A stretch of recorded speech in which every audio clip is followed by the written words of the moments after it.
Hey everyone! Welcome back to the channel. Today, we're going to build a testimonials section using React and GSAP for some smooth animations. This is a great way to showcase customer reviews or quotes on your website. Let's dive right into it. First, I'll create the app.js file. This is the main entry point for our React application. Inside it, I'll import the testimonials component, which we'll build next, and a CSS file for styling. The app component will simply render the testimonials component. Next, I'll create the testimonials.js file. This is where the magic happens. I'll start by importing React, along with the useState and useEffect hooks, which we'll use to manage the state and lifecycle of our component. I'll also import GSAP for animations. Now, I'll define the testimonials component. Inside it, I'll use the useState hook to keep track of the current index of the testimonial being displayed. This will allow us to cycle through the testimonials when the user clicks the previous or next button.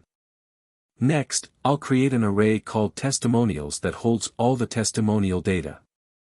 Each testimonial is an object with a quote and an author. This is where you can add your own quotes or customize the content. Now, let's add some animation to make the testimonials section more dynamic. I'll use GSAP to animate the background color of the testimonials container. This will create a smooth, looping color transition effect. I'll do this inside a useEffect hook so the animation runs when the component mounts.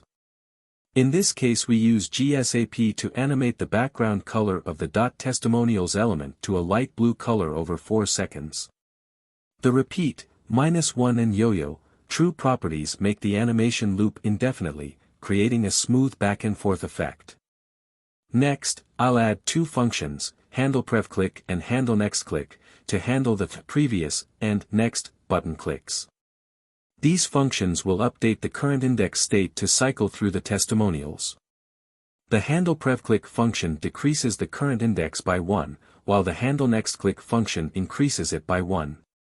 The modulo operator, %, ensures that the index wraps around when it reaches the beginning or end of the array. Finally, I'll add the JSX to render the testimonials section.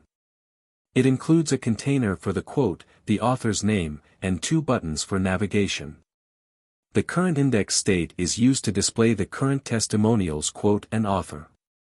The buttons call the handlePrevClick and handleNextClick functions when clicked. And that's it. We've built a fully functional testimonials section with React and GSAP. You can customize the testimonials, add more animations, or even integrate this into a larger project. If you found this tutorial helpful, don't forget to like, comment, and subscribe for more coding content. Thanks for watching, and I'll see you in the next video.